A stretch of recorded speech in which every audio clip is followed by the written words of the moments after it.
yung present. Ha?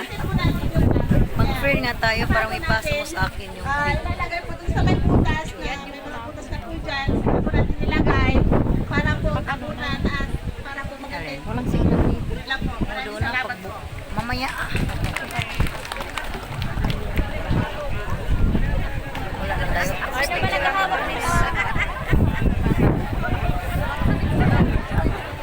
After po pala natin diligan po natin. Sige. So, before po kayo mag-proceed po sa inyong signature area, so mag-talks po muna tayo. So, unahin po namin yung mga nasa taas.